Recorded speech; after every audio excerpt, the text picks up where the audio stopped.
Our next presentation really is back to SLRG work. It's back to a meta level, and it's asking at that meta level the critical question of how much can we actually achieve when we measure at the level of the system as a whole. We all know that we can make these changes. We all know that we can get fantastic energy efficiency gains, and yet there is this thing called the rebound effect. And here is Steve Sorrell to tell you all about the rebound effect. Thanks, Tim. Quite hard to follow that last presentation, but I'll do my best.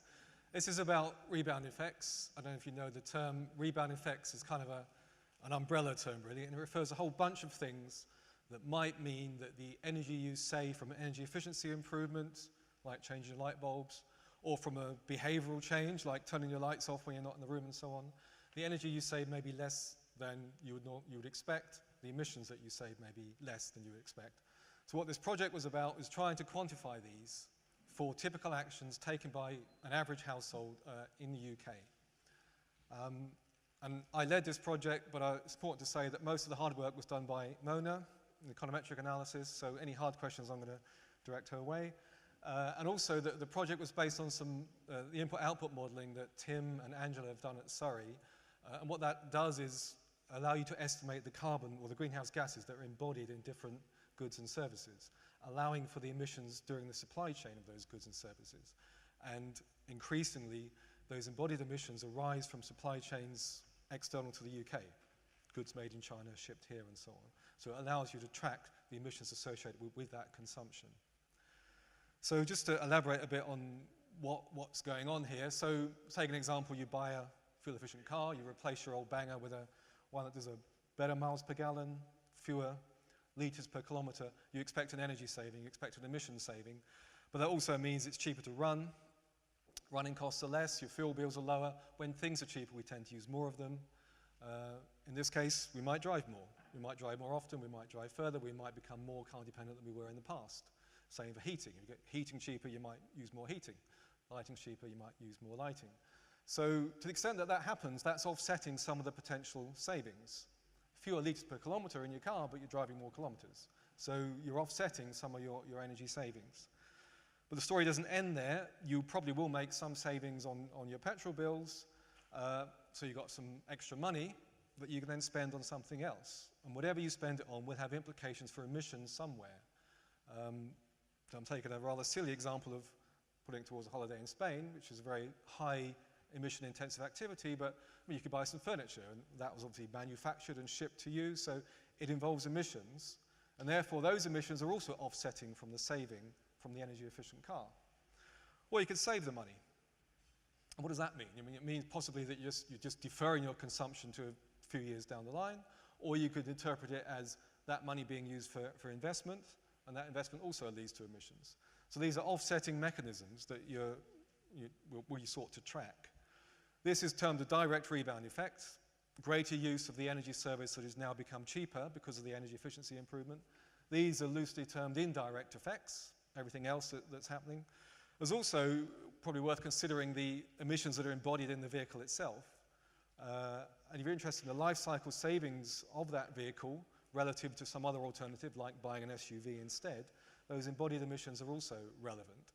So we sought to track those different effects for different actions taken by UK households in order to work out how much of the savings are being offset. And just to show you that my example is maybe not quite so silly, this is a Tesco ad from a couple of years back where you turn your club card points from buying energy efficient light bulbs into air miles, which I have done. So, just how we went about this, we need to do three things really. First, you need to work out, if you insulated your loft, what you expect to save in terms of energy and emissions. So some basic engineering calculations are required.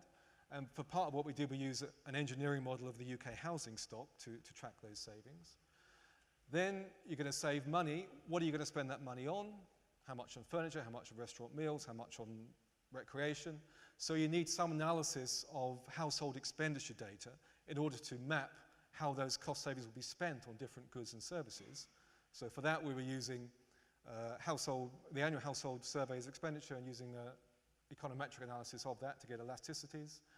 And thirdly, you have to estimate what are the emissions embodied in that furniture or in that airline flight or whatever. So that's where we're using the input-output modeling. So basically, the project involved combining these three things in order to estimate these rebound effects in different circumstances. Now, what we did, we did 4 studies, basically. 2 have been published, one's about to be, and one we're just finalizing. So I'm going to briefly run through the results of each. This was the first one, which we called Missing Carbon Reductions, and it looked at a couple of behavioural changes that a household might make to reduce their emissions. So you turn your thermostat down, which has quite a remarkable effect on the energy use for heating in a typical house. Or you might reduce food waste because you throw away a lot of food in the UK, or you might, if the journey's less than 2 miles, stop using your car, walk or cycle instead. So that should reduce emissions, it should reduce energy use, it should save money. So then we estimated how that money would be spent and what the consequences would be in terms of offsetting those emission savings. Basic results were like this. For household heating, turning the thermostat down, quite a small rebound effect, relatively modest. 7% of the emission savings being offset by spending the money on other things. Much higher for food waste, half the emissions being offset. For walking and cycling those 2 miles, about a quarter. And those 3 combined, doing all 3 together, and making sure you're not spending the money you save on car travel on more heating, but spending on other things instead, a rebound effect of 34%, a third of the emissions being offset. Now, those results depend upon how you set the model up. We had 16 categories of household expenditure. You could use more.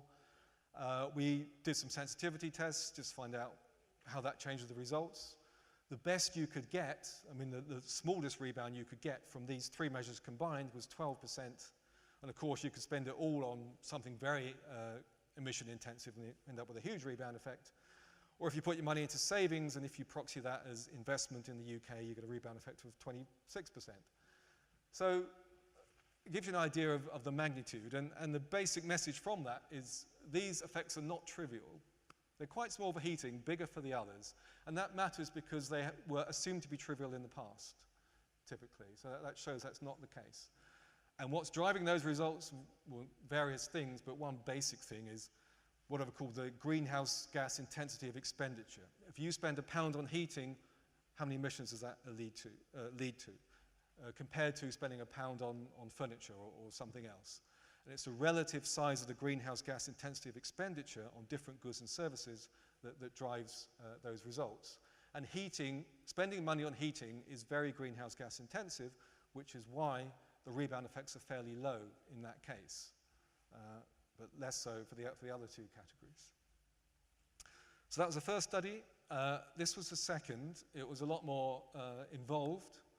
We called it Turning Lights into Flights, after the Tesco ad. We looked at energy efficiency measures by households, either affecting heating, like insulation improvements, or affecting electricity use. We modelled these quite carefully using a model of the UK housing stock to work out the engineering savings. We factored in the capital costs of these measures. We factored in the embodied emissions of these measures, like the emissions embodied in your rock wall insulation or whatever, and allowed for that as well.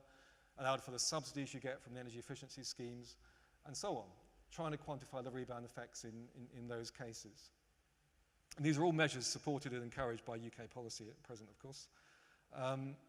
So some brief summary of the findings.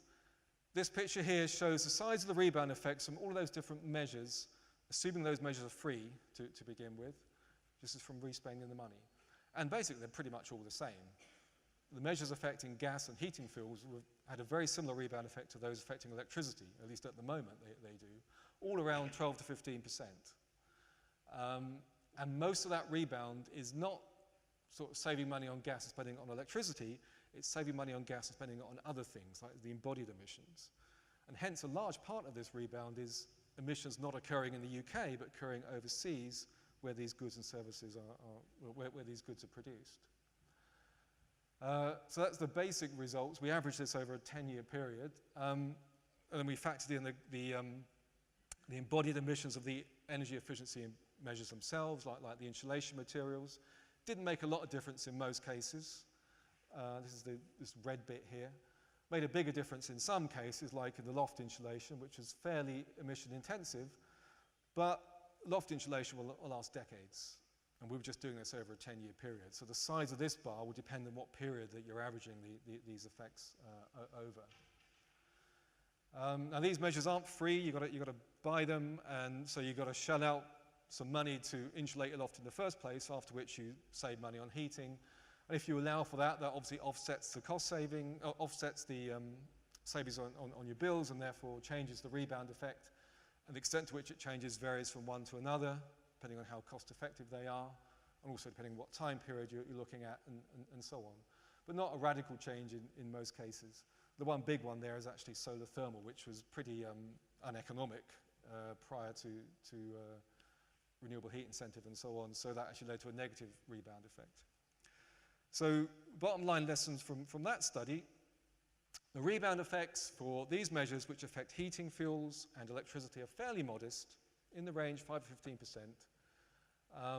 The reason they're fairly modest is, again, electricity and gas are fairly greenhouse gas intensive in terms of the emissions you get from spending money on them compared to other goods and services. What matters most is this respending. The embodied emissions in the things themselves, the energy efficiency measures themselves, don't make a huge difference in most cases. And we played around with sensitivity tests, find out these results are fairly robust to different assumptions, with one very important exception, which is electricity. The results for electricity depend upon the carbon intensity of electricity at the moment. That's declining. We're hoping to have a near zero carbon electricity generating sector by 2030. By that time, changing a light bulb is not going to save much carbon because it's fairly zero carbon electricity in the first place. But it's going to save a lot of money.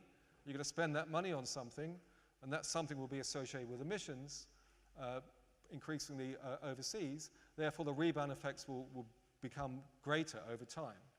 By the mid-2020s, they will probably be close to 100%. And indeed, if you think through it a bit more carefully, they're more than 100% now, because emissions from generation in the UK and in the EU are capped under the EU trading scheme. So if you improve efficiency of electricity use, what you're doing is you're reducing electricity consumption, reducing generation from a power plant, thereby reducing emissions from that plant. But those emission savings are then sold to somewhere else. They sell the allowance somewhere else in the trading scheme. So you're not getting any emission savings from electricity efficiency at the moment because it's all capped. But you are getting cost savings, and you're spending that on things which lead actually to a net increase in emissions globally, which is quite an interesting thought. Okay, so the third study, the last two studies were for an average UK household, average spending patterns. Here we broke it down a bit. We looked at 5 different income groups, low income to high income. We used the thermostat adjustments and so on that we had in the first paper, the energy efficiency measures that we had in the second paper. We modeled all of those. Looked at one other one, which is rather than buying an ordinary new car, buy a very fuel efficient new car, and asked what are the rebound effects by income group? How do they vary by income group? And just some context, what this shows is the greenhouse gas footprints of each income group. So we've got low income groups here, 1, 2, 3, 4, 5, high income group here. This one here is the average for all households. What this tells you is that rich people have a much bigger greenhouse gas footprint. It goes up very high in the last quintile there. We've got 3 colors. This is emissions from electricity and gas use. The white is emissions from vehicle fuels, and the blue is everything else. All the embodied emissions are actually also including air travel. So the height of that is pretty much the same for low-income groups and high-income groups. What differs is greater use of vehicle fuels, and particularly everything else. So for rich households, it's the embodied emissions that's the biggest part of their greenhouse gas footprint. This one shows our estimates of the rebound effects from 4 measures by income group. So we've got cavity wall, LED lighting, thermostat, turning the thermostat down, and a combination of several ones. So the height of these bars is the size of the rebound effect for each income group, low income up to high income, and again, this is the average for all households. Message here is quite straightforward. Firstly, for these measures, which again, all of these here are affecting either electricity or gas, rebounds are fairly modest, on average, around 15%. They are higher for low-income groups. They are higher for low-income groups because the average greenhouse gas intensity of spending by low-income groups is higher than that of high-income groups. Low-income groups spend a lot of money on keeping warm, gas, electricity, and on food. That's a big part of their total spending. Food and energy are fairly greenhouse gas intensive, so that means that the rebound effects are higher for those groups. A consistent result for all the measures we modeled. Another point is that for the rich, this one here, as with their greenhouse gas footprint itself, most of the rebound is embodied emissions, not from electricity use or gas use. This one, same again, but this is for buying an efficient car rather than an ordinary new car, and that's for reducing your car use. Rebounds are much higher. In this case, not only are you saving money on your fuel bill for your car, you're getting zero-rate vehicle excise duty as well, which is encouraging the purchase of these cars, which increases your cost savings and then thereby pushes up the rebound.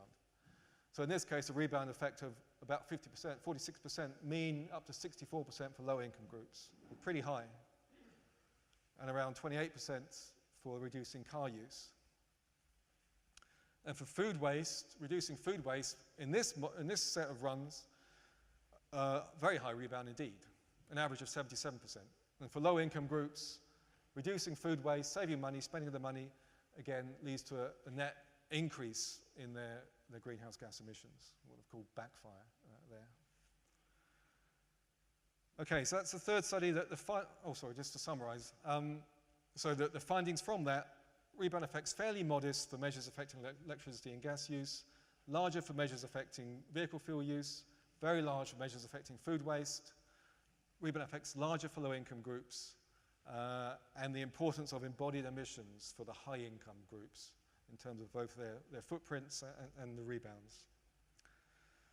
Now the final study we haven't finished, so there are there's lots of limitations in this sort of analysis, but there's an important limitation in those first three studies so far, in that they neglect something that economists call substitution effects. And just to give you an intuitive feel for what this means, suppose you put in loft insulation, and you spent money on that insulation, and it took you 5 years to get your money back from your savings on your heating.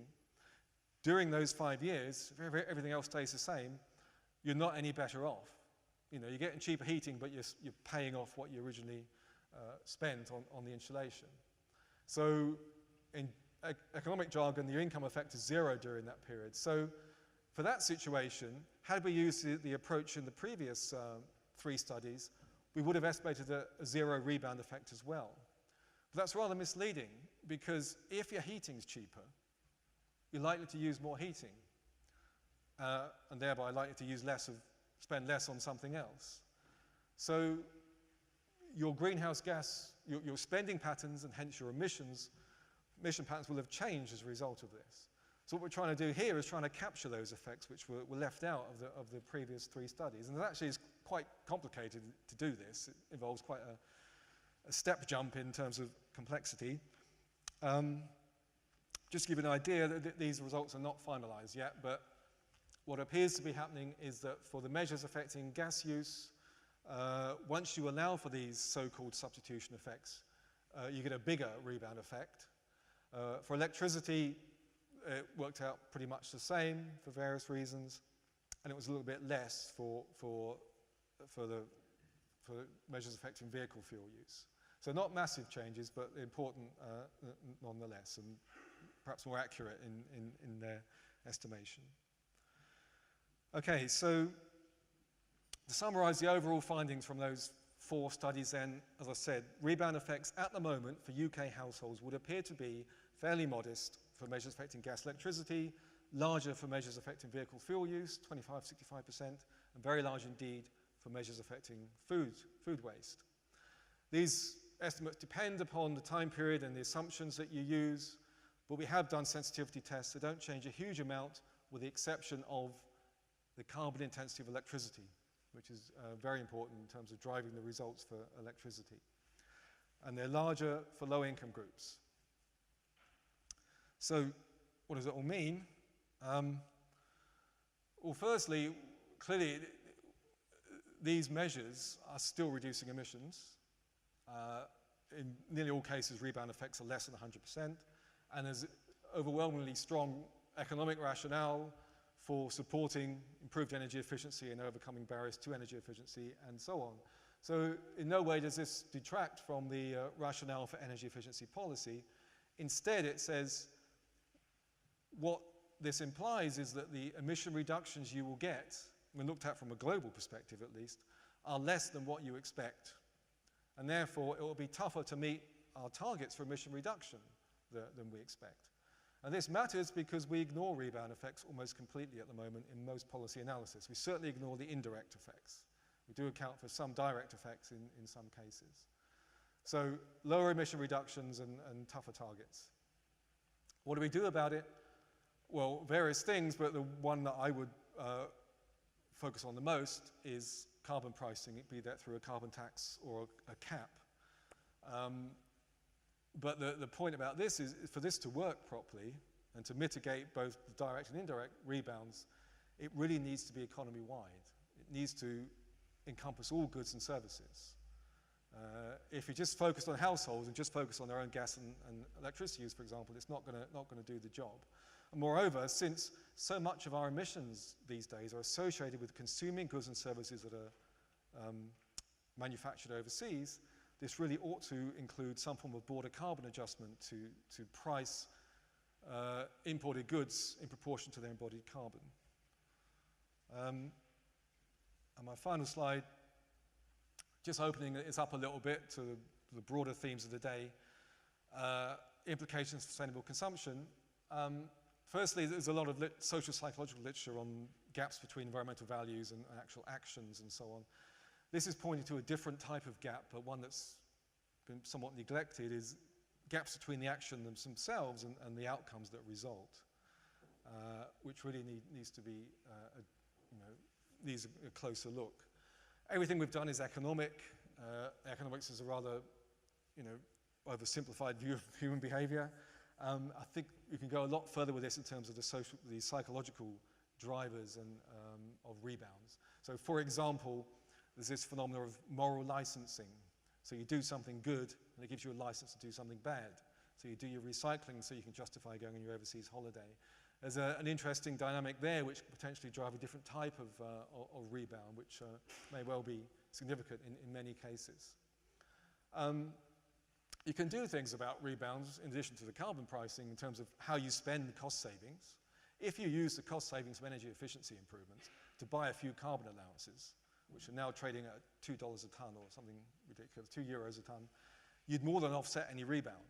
So that's one point to bear in mind. But there's a much bigger point here, which I think is an interesting one. It is, what is the correlation between environmental values and overall environmental impacts? Most studies focus on environmental values and actions in particular areas, but what we're seeking to do here is look at your overall consumption patterns and your overall carbon footprints. And rebounds is one means by which actions in one area sort of have negative consequences in another area. This hasn't been studied very well, to my knowledge, partly because you need to combine the sort of thing we were doing in terms of overall expenditure, embodied emissions, and combine that with data on environmental values between households. But my hypothesis is it's very difficult to be consistently green. And that's a kind of something that, where I'd like to take this research. Okay, that's it. Going to take some clarification questions and then a few more at the end, so if you want to sit there after. Okay, I'm just going to take, in the interest of time, some clarification questions for Steve and leave the sort of more policy-oriented stuff that his presentation brings up to some questions at the end. So is there anything that is a burning issue in terms of clarification around these studies, around the way they're put together, the data that was involved. Let's move then straight on, because I'm sure there will be questions in relation to the policy implications. And our next study that we're presenting from SLRG is a study about policy. A part of the portfolio of projects that we agreed with DEFRA was that actually DEFRA itself, in some sense, would become an object of study, that policymakers trying to enact policy in relation to sustainable behaviours and sustainable lifestyles would be an interesting object to study, in the sense that they are at the coalface. They are the people trying to use research to implement policy to create change in the world. And so what we created was a study called the Policy Dialogues Project, and here to talk to you about that is Ian Christie. Thank you very much, Tim. Good afternoon, everyone. Thank you very much. I'm going to have to show an Andy Sterling-style turn of speed, I think, given that we want some time for discussion. So I will be quick. And if anything's unclear, grab me at the coffee break. So as Tim says, this was a pretty reflexive study, and we were asking ourselves questions about how does the kind of work that we're producing in SLRG relate to, how does it latch onto policy and action? And we had a particular focus on DEFRA, and I want to thank Lee Davis and Zoe Donkin in particular for patience, good humour, collaboration, prizing open the DEFRA archives and so on for us. So it's been a really nice relationship throughout. We've also been concerned, not simply with DEFRA and with our other funders in the Scottish Government, but with the wider context within which policy and research relationships are evolving, because the framework within which we operate has changed a lot since 2010, and before that, since the onset of the economic crisis, and we need to think about that. So I will touch on all of these themes pretty quickly. I'll say something about the goals of the study, how we did it, and then focus on a particular group that we spoke to in the course of fieldwork and try to summarize some of the main points that came from that. So the questions we were setting ourselves were really about how policymakers in different contexts are using the kind of evidence being generated by SLRG and related programs. There's the issue about the so what question. How do we make evidence topical? How do we make it accessible and timely for policymakers? What's the experience of policy people in relating to researchers and vice versa? And just to make life even harder for ourselves, we decided that we would try and synthesize a lot of the toolkit work that's been done in the literature, trying to come up with policy tools concerning evaluation, impact, linkages between evidence from research and policy making. There are a lot of tools out there. We're trying to put together a synthesis tool, which we've not finished yet, but we will. Now, analytically, it's useful to make a distinction between policy and research communities. There are distinct identities, aims, different milieu within which they operate, but they do converge in important ways, and I've got a diagram at the very end showing how this happens. Often they're in the same organisation, so DEFRA, the Scottish Government, have got policy researchers and policy makers, designers, users, developers. There is also a sense in which increasingly within Whitehall, but well beyond that, there is a mainstreaming going on and a convergence within organisations of researchers and policy developers as we try to get a tighter connection, a better understanding of what works, and better understanding of how we can evaluate interventions and see what value has been gained from them. And they come together, of course, methodologically in action research. That's where you would see a confluence of these communities. So they're distinct in some ways, but they converge in others. And one of the main points emerging from the fieldwork that we've done is that convergence is being driven by numerous factors, and we have the makings of some institutions where that can become much more productive, and we can see a co-production culture emerging, potentially linking research and evidence for sustainable development. So I'll come on to that at the very end. The context, the economic crisis or the spending pressures have been inescapable. We've seen the end of some of the institutional context for research policy interactions, such as the Sustainable Development Commission. There's been a very significant and perhaps underappreciated and underreported programme of civil service reform with a strong focus on understanding what works in evidence, getting value from the evidence base that is commissioned by policymakers, And there's been a major program within Whitehall and within DEFRA in particular, looking at the strategy for connecting evidence to policy making. So an evidence investment strategy, production of evidence plans for all of the policy areas that DEFRA has made a priority. These things are emerging and very important, I think, for research communities to understand those, pay close attention to them. And within DEFRA, in the course of the work that we've been doing, there's been a move to embed researchers and economists within policy teams. So that's the mainstreaming idea I mentioned earlier on.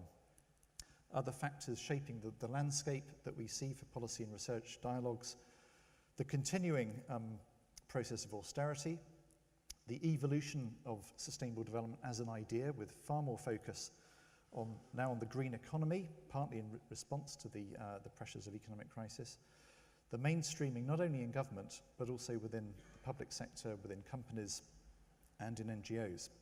And we've got a much more complex policy environment now. We're not simply talking about university researchers talking to people in Whitehall. We've got the devolved administrations. It's very important for us to have contact with our funders in the Scottish Government in the course of this study, so many thanks to them.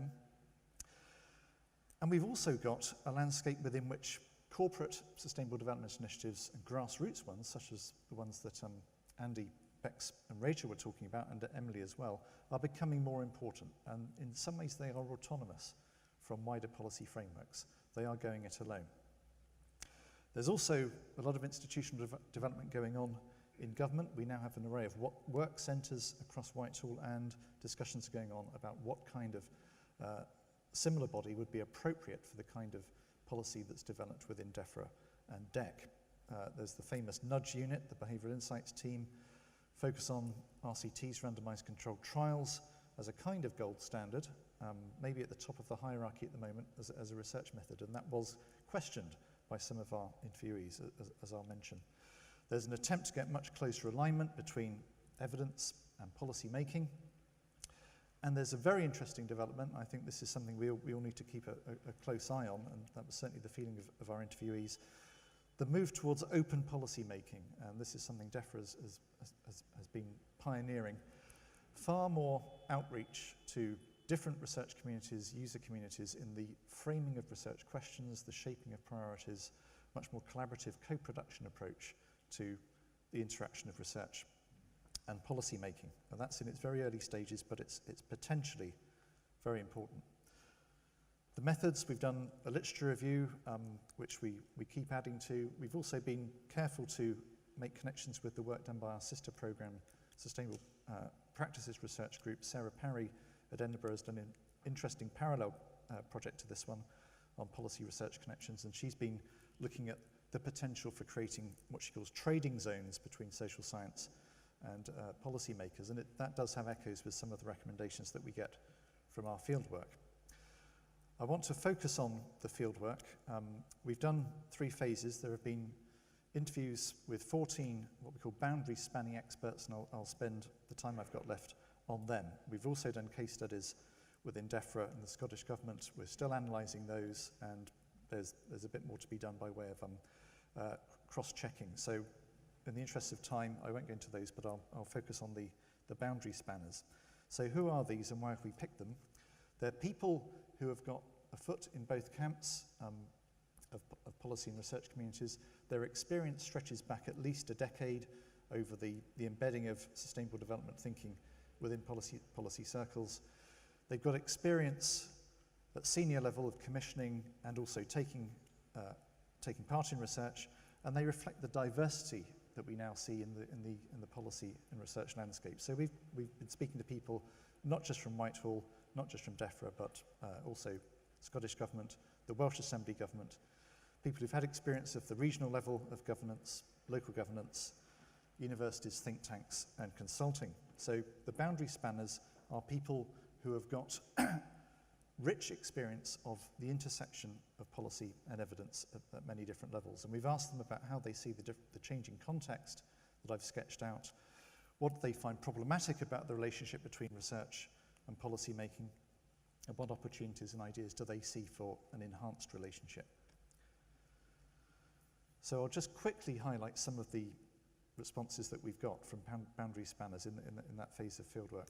there was a perception of the risk of too much emphasis on RCTs as a kind of gold standard, that this potentially downplayed the role of more qualitative exploratory work, and also perhaps it gave rise to risks for rather narrow concept of what counts as an intervention, namely something that can be measured through an RCT and with a very clear thread between a particular intervention and an outcome. There's a bigger question that they were asking about whether the research questions that we pose and the policies that we're developing really match the nature of the sustainability challenges that we face. And the issues that came up there were particularly about, are we asking the right questions? Are we facing up to the need for very deep structural transformation in the economy? What about the limits to policy individualism, a focus on individuals and households that was mentioned earlier on this morning? What about the kinds of experimental initiatives at grassroots that the teams from Edinburgh and Sussex have been looking at? And also, can we extend our concept of impact so that it is not a simplistic one, that it thinks about long-range fields of influence as well as definable short-term outcomes? They mentioned as well the need for a realistic, non-naive understanding about how policy gets made, that it is often disruptive. It's not an orderly process always.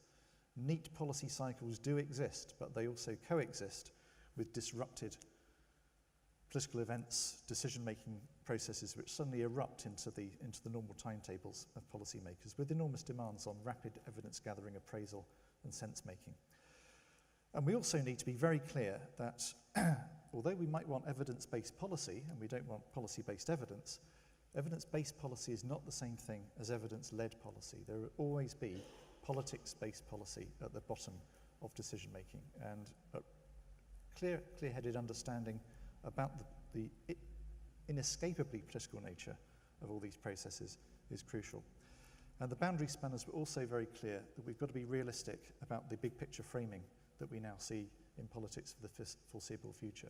The grand narrative of sustainable development, which has been developed over many decades, doesn't have political purchase at the moment. It's not to say it's been abandoned, but it doesn't have anything like the grip of the big narrative that is dominant at the moment, which is how do we recover from the economic crash of 2008.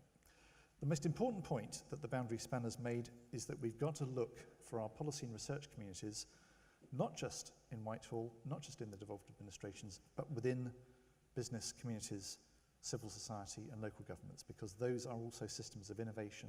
They're often quite autonomous in the way in which they're elaborating a sustainable development agenda. I hope that was clear as well from the presentations you heard from Andy, Bex and Rachel. Final key points from the boundary spanners.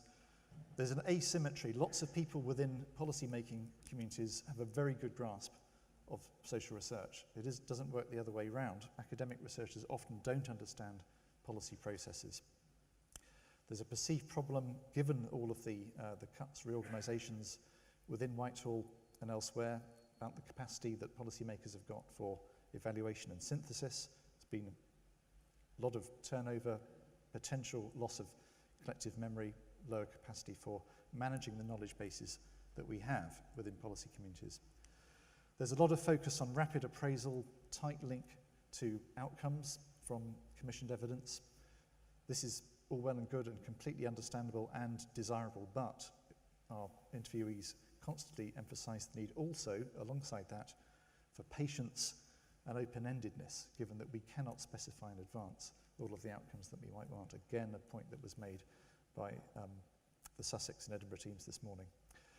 There was also a sense that we've lost some of the boundary-spanning institutions and spaces within which policymakers and researchers can come together, challenge each other, and co-produce good questions and good policies. One reckoned that sustainable development, pro-environmental behaviour, and environmental citizenship was now a ghost policy area. It hadn't been abandoned, it was haunting government, but it simply wasn't salient anymore. That's perhaps not fair, but it was a view that came through from many others as well. Just to finish, what did they think we could see looking ahead?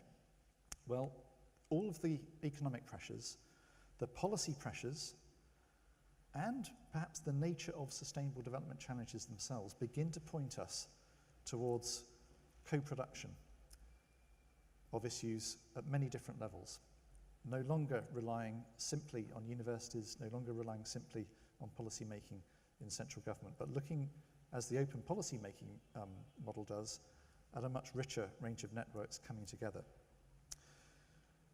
Our interviewees thought we needed more secondments so that researchers could get into policy systems and understand them much better. That could help the shared agenda of impact. Everyone has got an interest in measuring impact better, but we need to understand that that isn't about golden threads, which are easily distinguishable all the way from a given item of evidence to an outcome. There is a need to look more broadly at fields of influence for bodies of evidence. We need to invest in the multiplicity of settings that we might see for an interaction, dialogue between research policy and innovators, wherever they happen to be found in relation to sustainability. And some of those spaces now might be emerging. And an open question is, how far can we push these? What kind of policy research interaction should evolve given this backdrop? And the Sustainable Development Research Network is evolving and needs to face up to that changing context. Similar situation with living with environmental change and the what works models. These are all new institutional spaces, and we need to have a careful look at how they can evolve.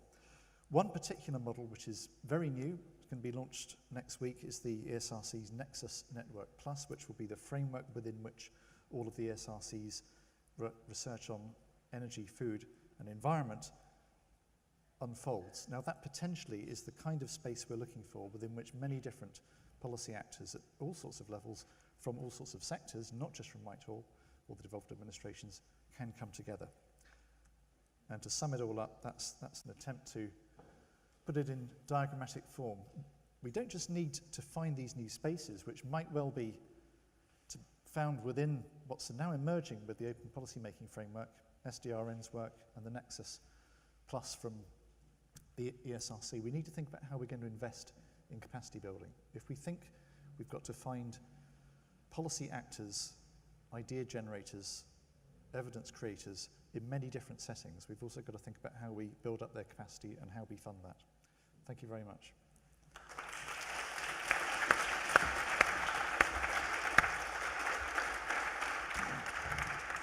Okay, thank you very much. We are running a little bit late, but I want to give this session its due and just tease out a few of the questions that perhaps come from hearing these three presentations together. Although they're very different presentations, what they pitch us with is three distinct challenges and potentially some opportunities. The challenge of a very materialistic culture, the challenge of a system dynamic that presents any individual action with rebound at the system level, and the challenge of engaging effectively with policy in the processes of change. And all of those things really, I think, deserve the meta perspective that we've seen on them this afternoon, but they also, as they come together, they deserve a little bit of questioning in relation to their implications for policy. And those are the things that I'd like to just tease out a little bit now in a few questions before tea. Yep, there's one here, Sue, if you could stick your hand up if you have a question in the interim, and I'll try and get a mic to you. Yep, there's one here, Gemma. Okay, I actually have a question to Steve, and I would wonder if you could relate your findings to the talk this morning about habits, because many of the changes that you spoke about are actually those that are somewhat invisible, like putting an installation shouldn't necessarily change your habits, yet you observe a change in behavior as in a rebound effect. And I wondered if you would argue that, so basically putting an installation shouldn't change the cues for your behavior, it's kind of invisible, yet it does change something because you have a different financial structure. So would you then basically argue that kind of like the best way to change habits, just to exaggerate a bit, would be to change the financial situation of a person? And if so, what would that mean if you think about other research that actually found that financial incentives are not the best way forward to kind of like maintain a long-term behavior change? Okay, well, Steve, you want to take that one? Well, financial incentive is extremely blunt, and I mean there is a response. That's what we're picking up in the data. people do respond to prices, but not very quickly and not very much. And so you're saying, is that, sorry, what's the last part of your question?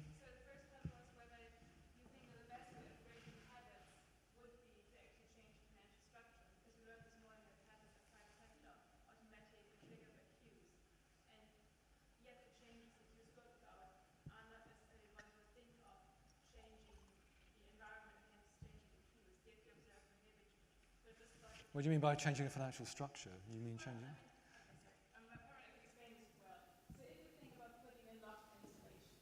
Sure. That's something that doesn't necessarily change anything to, sorry.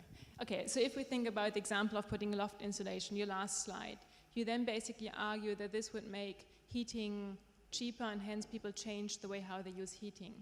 Yet if we think about this talk this morning about habits, it basically came across that they are quite automatic, triggered by cues in your environment. And I doubt that loft insulation is necessarily such a big change to your environment because it doesn't change anything visible to you. And yet you observe a behavior change, the rebound effect. So I just wondered if you could comment on why you think that you find such a change and how this relates to the concept of habits that we heard about this morning. Well, the behavioural change you would have for situations such as loft insulation, it clearly depends on the visibility of those costs to you and the magnitude of those costs. And in many, if not most cases, the visibility is extremely low and the magnitude is low, so the behavioural change is limited. But there's a trade-off between direct and indirect there, because if you do not respond to the fact you've got cheaper heating, you will still nevertheless make cost savings. You will still have that money, and you will spend that money. So part of what we're capturing here is not contingent on behavioural change. It is simply a consequence of the fact that it frees up financial resources to spend elsewhere. I don't know if that answered your question. Okay. Maybe you could pick it up at the break. Yeah, let's take the next question. Can you hear me? In an endeavour to sort of help reveal how anybody, in whatever institution or organisation they work, can picture how their work or voluntary contribution makes a difference in the context of the whole, I wonder whether, bearing in mind all these things are interconnected from an individual to a sort of very broad scope, your work has brought in the ideas of business ecosystems or business models, and if so, to what extent they've been formulated or developed? Has my work brought into business models? No. Okay. Yeah, okay, let's take Andy here and Lee and the lady on the table there. So let's start with whichever you can get a mic to fastest. Whoever has a loud voice. Okay, let's start with Andy. He has won the race to the mic. I was straining all I could. Thanks very much. It's really great papers, and really all distinguished by going really deep under the surface of phenomena as they appear. But I wondered about something behind actually all three, really, but focusing especially on the first two for brevity. That it's, there's this apocryphal story about the drunk looking under the lamppost because that's where you see things. And what the two first papers really did is a fantastic job of pushing experimental and analytical techniques to the limit to explore the implications of rebound and of psychological values. But behind both, despite the fact they're very different, is culture. But culture is invisible. The parameters of culture are invisible. But they lie behind the way, in fact, the rebound recursions play out and the way in which the values are constituted. And one thing we know about culture is it does change. It's not hardwired in the way Lee was saying earlier about some features of humanity are, but culture isn't, because culture manifestly varies across space and changes sometimes radically in time. If you look at transformations like gender equality, labour emancipation, deference for authority, there have been staggering changes in relatively short time. But we can't actually see culture in those intangible ways. So I'm just wondering, whether there's a message here that doesn't come to the surface because it's not where the lamppost is shining, that the way in which culture can, like a flock of birds, change directions when the time is right, is lying behind our reasons for hope, both in respect of changing values and changing structures behind effects like rebound, but maybe it needs a bit more attention. Okay, let's, can we come to Lee, if you could grab the mic? Grab the mic, Lee. Thank you. I mean, I think my question is sort of linked to the business models question as well, so apologies for that. But I mean, it just seemed to me that there's a tension that came out in all three talks, really, all three presentations in this session, which is the tension between our legitimate desire for affluence, I guess, however that is manifest, and then the obvious policy priority for that, but also the questions of the impacts of the current models and the current ways we go about things. And it just seemed that I think the rebound discussion brings quite a few of those points very usefully to a head, because it makes us, it leads us to the conclusion that if you've got more money, you're going to incur carbon, I guess. But we wouldn't want a policy that said, let's make everybody poorer. But it would achieve a lot of the reduction in rebound from that.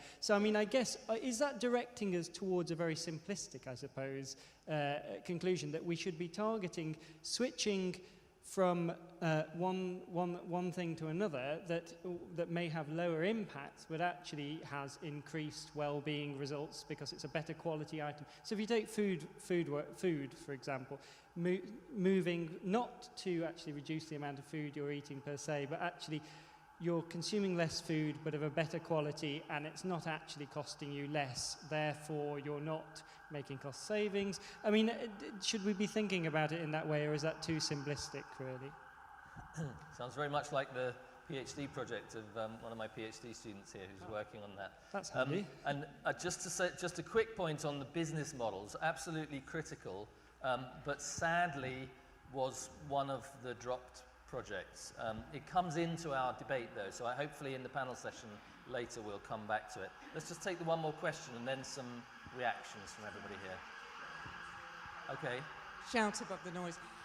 Firstly, on the rebound, I think, again, it probably shows slightly the limits of taking that individual consumption approach, because even if you could deal with all the points you've made about carbon rebound, if you actually took an even bigger approach, which was slightly more ecological footprint approach, looking at embodied water, land, etc., it makes it so complicated that it's bad enough. I mean, I've had to do some input-output tables across countries. Forget it, if you're an individual, you'll never do it. So I think it kind of opens up again that question about where and what's the right point to intervene. But it also, to policy colleagues, raises the question of whether or not rebound effects are calculated at policy level. Because one department does one thing and it completely offsets what's been done in another. So that leads me to the next point, which is about sort of boundary spanning and bringing it together. I mean, I've been a boundary spanner for years, and all the frustrations, I think, were all on those slides. But there's two other things which come into this, I think, and it's not just that. Even if you got, again, that right, you're still left with a set of filters, in a way, which then take what has been used as being really well done, evidence-based policy, but then they're filtered through, I would say, slightly not well developed policy analysis tools, criteria for choosing, etc. And there's much work needs to be done there, as is done in getting the right stuff through. I mean, boring stuff like discount rates, etc., whether it's market failure, which is used. I mean, there's so many, but I think that's another area. And finally, again, back to implementation, because I've been seen policies which have been beautifully researched, great evidence-based, but the implementation has failed because the same kind of boundary spanning approach has not been used at that point of implementation. So therefore, it has ceased to be effective. And again, continuing that with different stakeholders, constant evaluation, change, shockingly, if it doesn't work, etc. So I think that it just takes it to another level. Okay, very good. So Andy, the cultural missing person that waves one way and the other and somehow resides under our concerns. Lee, could we be spending better and re-spending better? And then this last point about the way in which policy can also rebound. Just a few reflections before we go into the break. Maybe starting with you, Ian? I'll be very quick. Just on Andy's point about the role of culture. One thing that's really striking, talking to the boundary span. We have the microphone up, Mark. How's that? No? I shall shout. One striking thing, talking to our boundary spanners, but also talking to case study interviewees, was the sense in which a culture change was beginning to happen concerning policy making, evidence and impact, the range of interlocutors that policymakers wanted to get in touch with. And there's also a sense in which I think a change in culture is going to be driven by impact within universities. Now, as someone who's watched his new colleagues suffering under the impact regime of the Research Excellence Framework, I know that that's often seen as it's a negative force for cultural change. But in fact, you could see from some of the points being made by our interviewees that it could converge with all the cultural pressures happening in policy communities on a kind of sense in which virtue is made from necessity. Austerity and co-production begin to reinforce each other. And it may well be that out of austerity, out of the fact that there's also an ideological push for deregulation, devolution of decision-making, for government holding the ring while others take forward innovations, those pressures which have gone hand in hand with economic austerity and a push for better value for money could actually make for a very interesting culture change within both policy and research communities. So that came through very clearly. And just on Andrea's point, well, I completely agree with you that all those filters can begin to distort even the best evidence base. I think there's real prospect in the emergence of the open policy making model, which is at the very earliest stages. Well, that's something we can be optimistic about. A lot is up for grabs with that model, and questioning the filters, the discount rates, etc., ought to be part of the agenda for those. Steve. I can't give an adequate response to any one of those, but I'll have a quick go at Andy's. Yes, we are looking where the light is brightest, and it's micro bottom up where the data is, and there are huge limitations in that approach, and ultimately where this question, the issue is a more systemic top-down approach. That's more appropriate in terms of policy, in terms of dealing with rebound and thinking of caps and so on. But it also points that the ultimate drivers of rebound are of a macro nature. I don't agree that culture is the elephant in the room. I don't consider there's wide variations in energy intensity of different cultures around the world at comparable levels of income. In much the same way, I'm not persuaded there's wide variations in environmental footprints of different households with different values. Culture co-evolves with institutions, organizations, and the material structure of society, and inherent in that is growth. So unfortunately, I think rebound does lead you to big macro questions, but I don't think culture is quite the issue. It's more fundamental drivers of continuing prosperity. So. Helga, any final reflections? I can start with a point about our legitimate, if you like, desire to have wealth or have material goods. Well, I think cultural definitions and cultural variability in what are necessities and luxuries is quite an important point to make. And I remember a conversation with a student lately who talked about an ex-partner who had 15 chainsaws. And there is, I mean, seriously, there is a point at which, there's clearly, extremes of you don't need as much as that. But this is very heavily culturally influenced, and for instance, there is an interesting research piece showing that the average advertising spend in a country is relatively strongly related to the average materialistic value orientation in that country. Talk about impact of culture has a policy implication in it as well. There's lots of research suggesting that if advertising is curbed, particularly in schools, it has a very direct effect on children's materialism levels.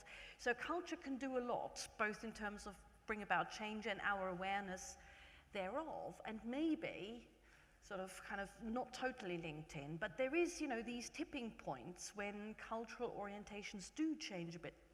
And I think we're getting close to one of people being tired of materialism and of having no time to do things.